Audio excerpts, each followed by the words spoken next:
Good morning, students. Good morning ma'am. Good morning ma'am. चलिए सब लोग अपनी साइंस की बुक निकाल लीजिए। और साइंस की बुक में हम लोग क्या पढ़ रहे थे? हमारा चैप्टर 11 पढ़ रहे थे, राइट? Yes ma'am. तो चलिए आज हम लोग क्या करते हैं, हमारा जो चैप्टर 11 है तो इसका स्टार्टिंग का हम लोगों ने पढ़ लिया था। Yes ma'am.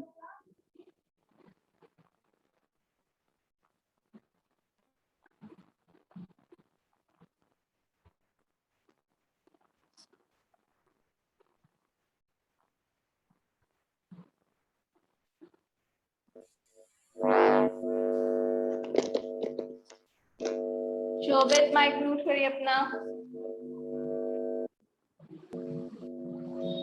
Shobhit mic mute करिए।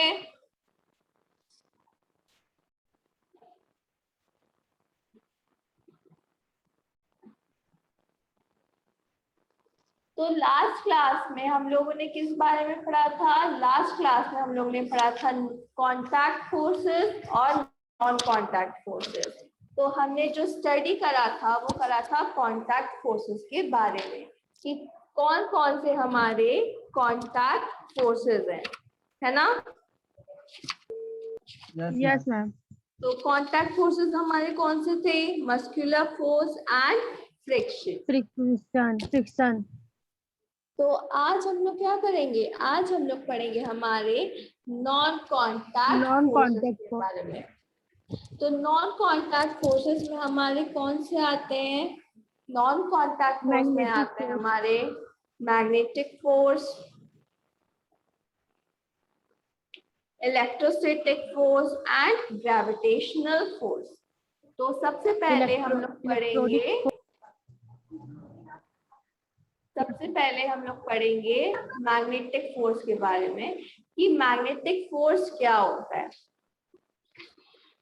Does the magnet of the roller begins to move when the magnet is brought near it? तो जैसे कि आपको पता है कि जब भी हम क्या करते हैं, मैग्नेट को पास में लेके आते हैं तो वो क्या करता है, वो मूव करना स्टार्ट कर देता है। Does it always move in the direction of the approaching magnet? क्या वो हमेशा अप्रोचिंग मैग्नेट के डायरेक्शन में मूव करता है? What do these observations suggest? तो ये जो observations हैं ये आपको किस बारे में suggest करती है, मतलब बताते हैं। Does it mean that some forces must be acting between the two magnets? तो इसका मतलब ये है कि क्या इनके बीच में दो मैग्नेट्स फोर्स कर रहे हैं, मीन्स इन दो मैग्नेट्स के बीच में फोर्स अप्लाई हो रहा है। You have learned in class 6 that like poles of two magnets repel each other and unlike poles attract each other. तो क्लास 7th में हम लोगों ने ये पढ़ा था कि क्लास 6 में हम लोगों ने ये पढ़ा था कि जो अपोजिट होती हैं, अपोजिट पोल्स होती हैं, वो एक दूसरे को क्या करती हैं, वो एक दूसरे को अट्रैक्ट करती हैं। पर जो सेम पोल्स होती हैं वो क्या करते हैं, एक दूसरे को रिपील करती हैं, मतलब कि एक दूसरे से दूर हटती हैं। Attraction or repulsion between objects can also be seen as another form of pull or push. तो जो हमारा अट्रैक्शन और रिपल्शन है, इनको हम क्या देख सकते हैं, इनको हम पुल और पुश के दूसरे फॉर्म्स में भी देख सकते हैं।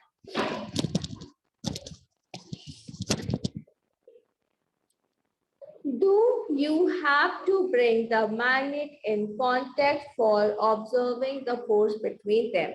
पर इसके लिए क्या करना होगा, इसके लिए हमें दो मैग्नेट्स को एक दूसरे के कांटेक्ट में लाना होगा, इनके बीच में जो फोर्स अप्लाई हो रहा है उसको चेक करने के लिए।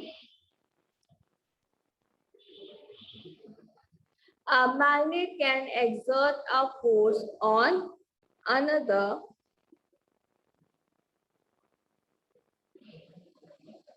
magnet without being in contact with it. वो जो मैग्नेट्स क्या करते हैं, फोर्स एक्सर्ट करते हैं बिना एक दूसरे के कांटेक्ट में आए हुए।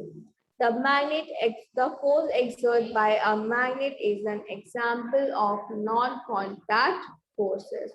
तो इसके बीच में, मैग्नेट्स के बीच में क्या हो रहा है, अगर हम क्या करेंगे, दो मैग्नेट्स को एक साथ लेके आएंगे तो उनके बीच में क्या हो रहा है, दोनों मैग्नेट्स के बीच में फोर्स अप्लाई हो रहा है। तो वो जो फोर्स अप्लाई हो रहा है दोनों मैग्नेट्स के बीच में, वो एक दूसरे को बिना टच करे हो रहा है। तो इसीलिए हम इसको क्या बोलते हैं, इसको हम नॉन कॉन्टैक्ट फोर्स बोलते हैं। Similarly the force exerted by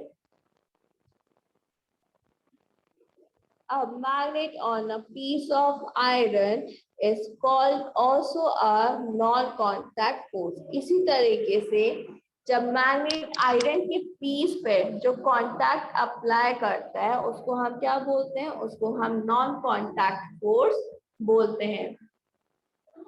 तो ये था आपका मैग्नेटिक फोर्स के बारे में। अब हम लोग पढ़ेंगे इलेक्ट्रोस्टैटिक फोर्स। इलेक्ट्रोस्टैटिक फोर्स हमारा क्या होता है,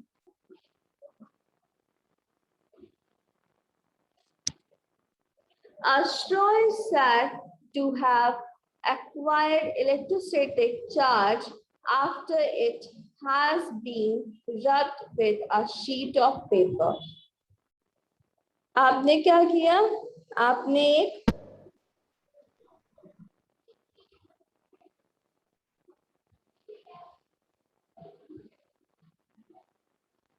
एक स्ट्रॉ लिया और उसको क्या किया, उसको पेपर शीट पे रब करके क्या किया, उसमें जो इलेक्ट्रोस्टैटिक चार्जेस प्रेजेंट थे उनको चार्ज कर लिया।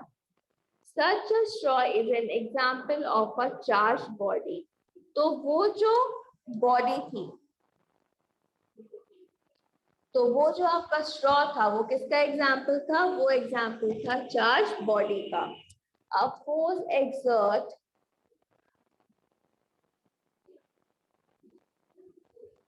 A force exerted by a charged body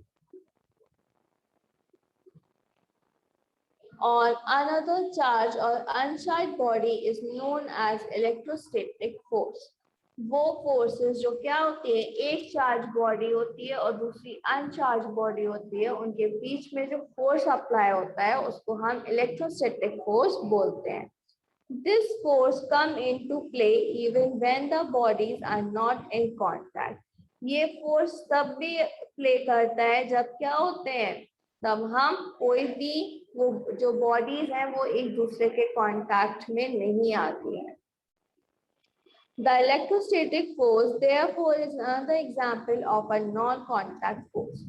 तो इसीलिए जो इलेक्ट्रोस्टैटिक फोर्स है ये भी हमारा किसका एग्जाम्पल है, ये भी हमारा इलेक्ट्रोस्टैटिक फोर्स जो है नॉन कॉन्टैक्ट फोर्स का एग्जाम्पल है। You will learn more about electric charges in chapter 15. तो चैप्टर 15 में हम इलेक्ट्रिक चार्जेस क्या होते हैं उनके बारे में, और हम किसमें पढ़ेंगे, हमारे चैप्टर 15 में पढ़ेंगे। अब हम लोग पढ़ते हैं ग्रेविटेशनल फोर्स। अब ग्रेविटेशनल फोर्स क्या होती है, you know that a coin or a pen falls to a ground when it slips off your hand. जैसे कि आपको पता है कि अगर हमारे हाथ से कोई भी सामान गिर जाता है तो वो क्या होता है, वो जमीन पे गिरता है। Leaves and fruit also fall on the ground when they are detached from the plants. जो लीव्स है, फ्रूट्स है, जब भी वो क्या होते हैं, प्लांट से अलग होते हैं तो वो भी कहाँ पे गिरते हैं, वो भी ग्राउंड पे ही गिरते हैं। Have you ever wondered why it is so? तो क्या आप लोगों ने कभी सोचा है कि ऐसा क्यों हुआ? When the coin is held in your hand, it too is at rest. तो जब तक, जैसे कि आपने एक कॉइन लिया, जब तक वो कॉइन आपके हाथ में था तब तक वो किस में था, तब तक वो कॉइन रेस्ट में था. As soon as it is released, it becomes more downwards. तो जैसे ही हमने क्या किया, उस कॉइन को छोड़ा, तो वो क्या हुआ, वो डाउनवर्ड नीचे गिरना स्टार्ट हो गया. It is clear that the state of motion of the coin undergoes a charge. तो ये क्लियर है, जो कॉइन का स्टेट ऑफ मोशन है वो क्या है, वो चार्ज हो चुका है. Can this happen without a force acting on it? क्या ये हैपन हो सकता था कि अगर हम उस पर कोई भी फोर्स ना अप्लाई करें तो वो क्या होगा, जमीन पे गिरेगा. Which is this force? अगर उस पे फोर्स अप्लाई हुआ तो वो कौन सा फोर्स था जो इस पे अप्लाई हुआ है. Objects are things falls toward the earth because it's pull them. जो ऑब्जेक्ट्स होते हैं वो अर्थ पे क्यों गिरता है, क्योंकि जो अर्थ होती है वो क्या करती है, उन ऑब्जेक्ट्स को अपनी तरफ खींचती है. This force is called it the force of gravity. और ये जो फोर्स होती है इसको हम क्या बोलते हैं, इसको हम फोर्स ऑफ ग्रेविटी बोलते हैं या फिर ग्रेविटी बोलते हैं. अगर सपोज आप लोग खुद को ले, मीन्स अगर हम खुद का एग्जाम्पल ले, अगर ये ग्रेविटी ना होती तो क्या हम लोग जो जमीन पे चलते हैं, क्या वो जमीन पे हम लोग चल सकते थे? No, ma'am. क्या कर रहे होते, हवा में उड़ रहे होते, है ना. Yes, ma'am. तो ये जो ग्रेविटी है ये क्या कर रही है, यही हमको जमीन पे रखी हुई है. तो जो भी चीजें क्या होती है, अट्रैक्ट होती हैं, जो नीचे की तरफ गिरती हैं, वो क्या होती हैं, वो सब ग्रेविटी की वजह से ही होती है.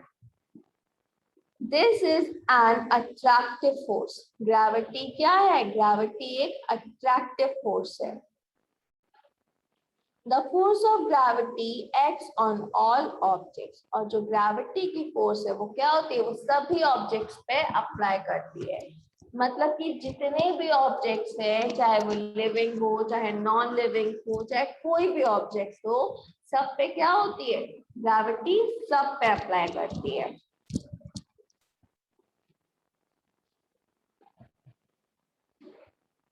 The force of gravity acts on all of us all the time without our being aware of it. जो force of gravity है वो क्या होती है, हम सब पे ही अप्लाई होती है बिना हमें पता चले. अब ये बताइए, हम लोग ग्राउंड पे हैं, क्या हम लोग को पता चल रहा है कि हमारे ऊपर ग्रेविटी अप्लाई हो रही है, ग्रेविटी फोर्स अप्लाई हो रही है?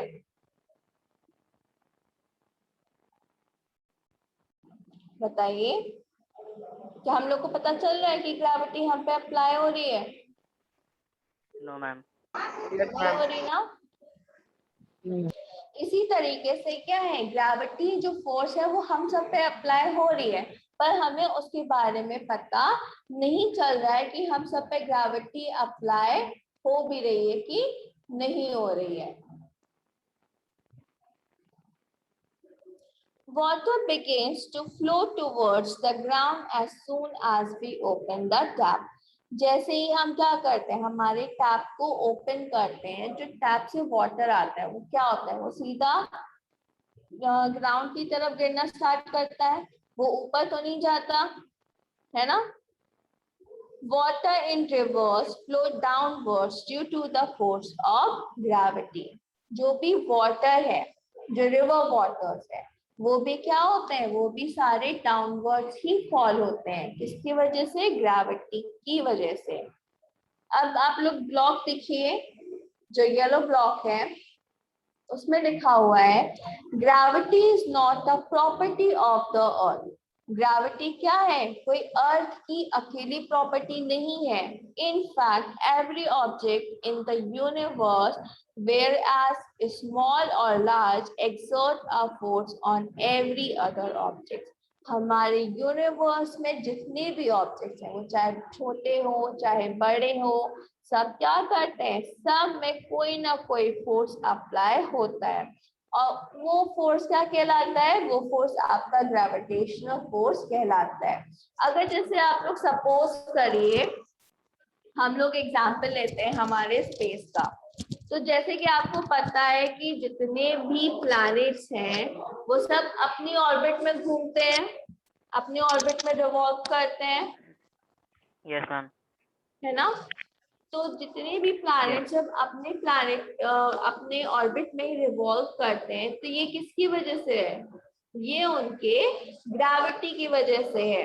क्यों? क्योंकि वो सब क्या हुए, ग्रेविटेशनल फोर्स की वजह से अपने ऑर्बिट्स में बंधे हुए हैं, इसलिए हम उनको क्या बोलते हैं।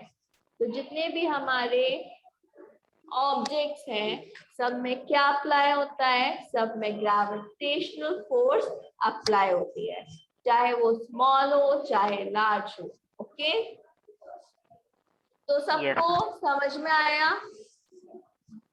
Yes, ma'am. Yes, ma'am. तो ये थे हमारे नॉन कॉन्टैक्ट फोर्सेस, ठीक है। नॉन कॉन्टैक्ट फोर्सेस कौन थे हमारे, magnetic force, electrostatic force and gravitational force.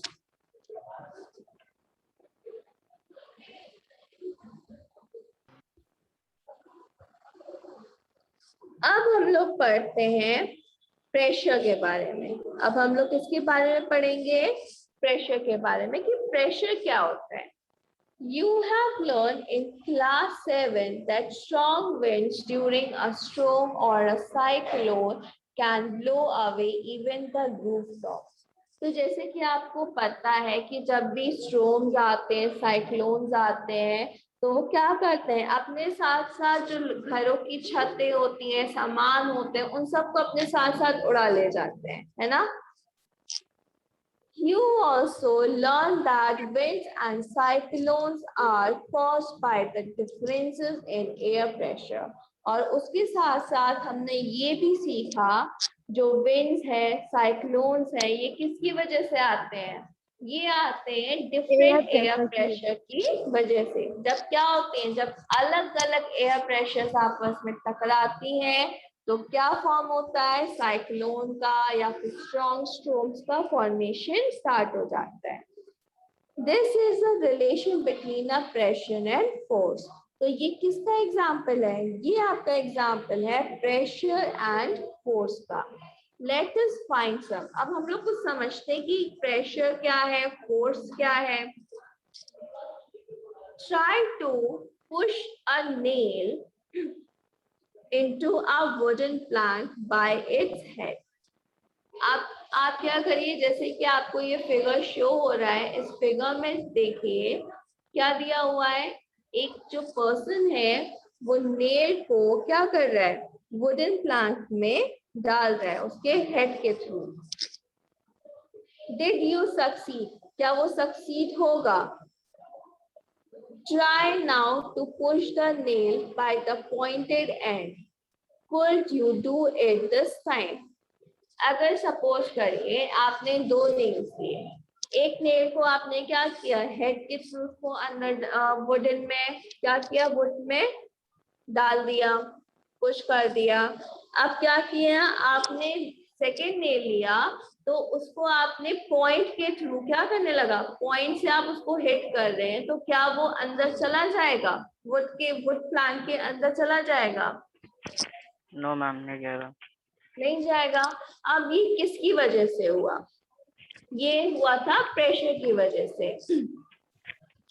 Try cutting vegetables with a blunt and a sharp knife. अब क्या करिए, वेजिटेबल्स को कट करिए एक ब्लंट और शार्प नाइफ से। ब्लंट होता है आपका जो नाइफ्स होती हैं जिनकी जो धार होती है वो खराब हो जाती है, टूट जाती है, वो होती हैं ब्लंट नाइफ। और शार्प नाइफ आपको तो पता है ये कि शार्प नाइफ्स क्या होती हैं। तो विच इज इजियर, अगर आप वेजिटेबल्स को कट करोगे तो किससे आप इजीली कट कर पाओगे, ब्लंट नाइफ से या शार्प नाइफ से, बताइए। Ma'am sharp knife. Sharp knife से। Do you get the feeling that the area over which the force is applied. तो आपने इसको समझने की कोशिश करा कि जो भी एरिया अप्लाई हो रहा था, जहां पे भी हम फोर्स को अप्लाई कर रहे थे, वहां पे क्या हो रहा था. For example the pointed end of the nail. सबसे पहले अगर हमने एग्जाम्पल लिया हमारे नेल का पॉइंटेड एंड से, play a role in making this task easier. तो क्या करा हमने, इनका रोल प्ले करने की कोशिश करा, जिससे क्या हुआ, हमारे जो टास्क थे वो काफी इजीली परफॉर्म हो गए थे. The force acting on a unit area of a surface is called a pressure. जो फोर्स एक्ट होता है यूनिट एरिया पे, उसके सरफेस को हम क्या बोलते हैं, उसके सरफेस को हम प्रेशर बोलते हैं. अगर आपसे पूछा जाए कि प्रेशर का फॉर्मूला क्या होता है, तो प्रेशर का formula Pressure is equal to force area on which it acts.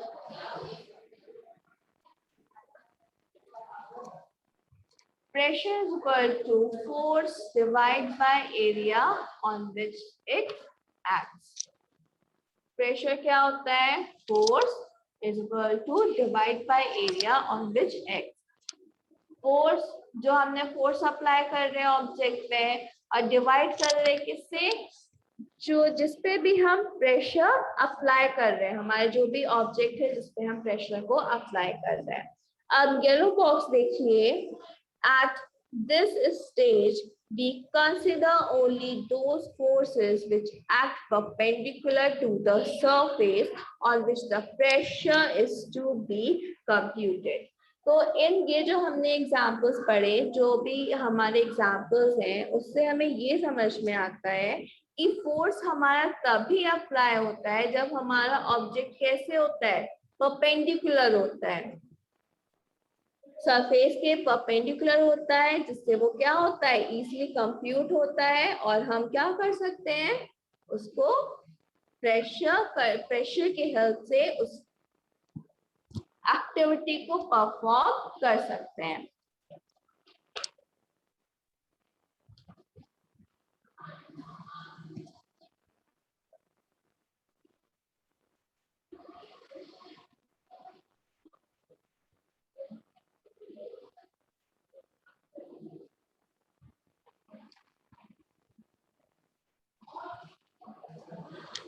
Next है आपका note that the area is in the denominator in the above expression. अब जो हमने इस बात को नोट करना है कि जो हमने एरिया लिया था वो हमेशा कहाँ होना चाहिए, वो हमेशा डिनोमिनेटर में होना चाहिए. So the smaller the area, larger the pressure on the surface for the same force. Area जितना छोटा होगा उस पे उतना ही ज्यादा क्या होगा, प्रेशर अप्लाई होगा सेम फोर्स के साथ में. The area of the pointed end of the nail is much smaller than that of its head. जो नेल है आपका, उसका जो पॉइंटेड एरिया है वो क्या है, हेड से काफी ज्यादा स्मॉल है. The same force therefore produce a pressure sufficient to push the pointed end of the nail into the wooden plank. इसीलिए उस पे जो हमने फोर्स अप्लाई किया था वो क्या था, वो एक नेल पे सफिशिएंट प्रेशर बना रहा था, जिससे क्या हुआ, उसका जो पॉइंटेड पार्ट था वो इजीली वुडन प्लैंक के अंदर पुश हो गया था. Can you explain now why shoulders back are provided with broad straps and not thin straps? तो अब आपको समझ में आया कि हमारे बैक के जो शोल्डर्स होते हैं वो ब्रॉड क्यों होते हैं, थिन क्यों नहीं होते, उनके जो स्ट्रैप्स होते हैं वो ब्रॉड क्यों होते हैं. And why the tools meant for cutting and piercing always have sharp edges. और जितने भी tools हैं उन कट करने के लिए उन सब के जो edges होते हैं वो sharp क्यों होते हैं. Do liquid and gases also exert pressure? तो क्या जो liquid और gases हैं उनमें भी pressure exert करता है. Does it also depends on the area on which the force acts? क्या ये भी उस पर डिपेंड करता है, एरिया पे डिपेंड करता है जिस पे फोर्स अप्लाई हो रहा होता है? Late us find out. तो अब हम लोग क्या करेंगे, अब हम लोग इसके बारे में पढ़ेंगे।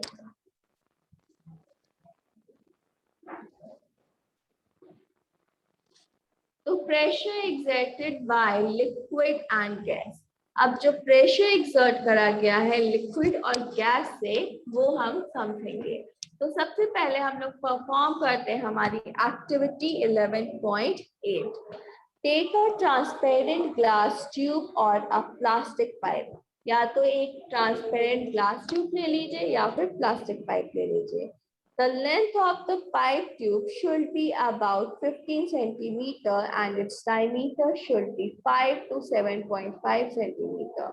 पाइप की जो लेंथ है वो 15 सेंटीमीटर होनी चाहिए और उसका जो डायमीटर है वो 5 से 7.5 सेंटीमीटर तक होना चाहिए। Also take a piece of thin sheet of a good quality rubber। और उसके साथ साथ हमें क्या करना है, एक गुड क्वालिटी रबर का पतला शीट ले लेना है। या फिर अगर हमें गुड क्वालिटी का शीट नहीं मिल पा रही है, रबर शीट नहीं मिल पा रही है, तो हम बलून का भी यूज कर सकते हैं। Stretch the rubber sheet tightly over one end of the pipe। क्या करिए, पाइप के एक एंड पे अच्छे से रबर को टाइटली बांध दीजिए। Hold the pipe in the middle, बीच से पाइप को पकड़िए। Keep it in a vertical position, और उसको क्या करिए, vertical position में रखिए। Ask one of your friends and pour some water in the pipe। फिर क्या करिए, अपने एक फ्रेंड की हेल्प लीजिए और उस पाइप में क्या करिए, वाटर को डाल दीजिए। Does the rubber sheet bulge out? क्या जो रबर शीट थी वो बल्ब मतलब कि बाहर आ गई, बल्ब बननी स्टार्ट हो गई। Now also the height of the water column in the pipe। और उसके साथ साथ ये भी नोटिस करिए कि जो पाइप में वाटर था वो कितना है। Pour some more water, उसमें थोड़ा सा पानी और ऐड करिए।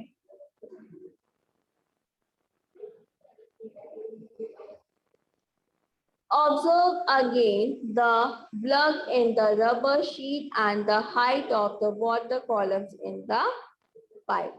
और उसके बाद में क्या नोटिस करिए, जो रबर शीट है वो कितनी ब्लर हो रही है और जो वाटर कॉलम है उसमें वाटर की क्या हाइट है उसको नोटिस करिए। Repeat this process a few more times। इसको आप क्या करिए, कुछ टाइम तक और परफॉर्म करिए इस एक्टिविटी को। Can you see any relation between the amount of plug in the rubber sheet and the height of the water column in the pipe? तो क्या आपने इसमें नोटिस करा कि जो रबर प्लग था वो कितना बड़ा होता गया और जो पाइप में वाटर की हाइट थी वो क्या थी? तो जैसे कि आप लोग इस फिगर में देख सकते हैं,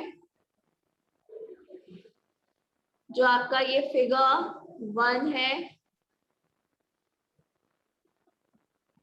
और ये फिगर 2 है। तो इन दोनों फिगर में आप नोटिस करिए, तो जैसे जैसे हम क्या कर रहे थे, इसमें वाटर को ऐड करते जा रहे थे, जो रबर था उस पर प्रेशर बनता जा रहा था, जिससे क्या हुआ था, ये ब्लर करना स्टार्ट करता गया। और फिर सेकंड फिगर में देखेंगे तो ये जो रबर शीट था वो जितना प्रेशर एक्सर्ट कर सकता था उसने उतना प्रेशर को हैंडल किया और उसके बाद में क्या हुआ, जो वाटर की हाइट थी वो क्या होती चली गई, पाइप में इंक्रीज होती चली गई। मींस रबर जितना भी वाटर का प्रेशर हैंडल कर सकता था उसने वाटर का उतना प्रेशर हैंडल करा और उसके बाद में क्या हुआ, जब वो हैंडल नहीं कर पाया, जो वाटर की हाइट थी वो पाइप में इंक्रीज होती चली गई। अगर हम दूसरे एग्जाम्पल लें तो होली के ऊपर हम लोग वाटर बैलून्स का यूज करते हैं। Yes, ma'am. है ना। तो क्या करते हैं, वाटर में बलून्स में हम उतना ही वाटर को फिल करते हैं जितना वो क्या कर सकता है, उस वाटर का प्रेशर झेल सकता है ना। Yes, ma'am. अगर हम ओवर करते तो क्या होता है, वो फट जाता है, ब्लास्ट कर जाता है। तो यही चीज क्या होती है, यही चीज हमारी प्रेशर होती है। प्रेशर क्या करता है, जब हम किसी भी ऑब्जेक्ट के ऊपर प्रेशर को अप्लाई करते हैं तो वो क्या करता है, उतनी उसको क्या, जितनी उसकी कैपेसिटी होती है उतने प्रेशर को वो क्या करता है, अपने ऊपर अप्लाई करने देता है। अगर वो नहीं हो पाता है तो वो क्या हो जाता है, वो ब्लास्ट हो जाता है। अब नेक्स्ट क्लास में हम लोग एक्टिविटी 11.9 को परफॉर्म करेंगे। Okay, Yes, ma'am. Yes, ma'am. Yes, ma'am. बताइए, शोभित माइक म्यूट करिए। Yes. तो बताइए बच्चों, इतने पोर्शन में आप लोगों को कहीं doubt? No, ma'am. No, ma'am. कोई ऐसा हमारा टॉपिक question. किसी को ना समझ में आया हो? Yes sir, yes Anurag, what's your question? Ma'am, is ma'am science workbook checked? Yes, Anurag, your science workbook got checked. You can came and take it too. Yes, ma'am. तो अब आप लोग को जितना पढ़ाया गया उसमें कोई problem? No, ma'am. Okay. So thank you class. That's all for today and see you in your next class. Okay? Okay, ma'am. Thank Thank you, you, ma'am. ma'am. Thank you. Bye Thank you, bye. ma'am. Bye, ma'am. Bye, ma'am.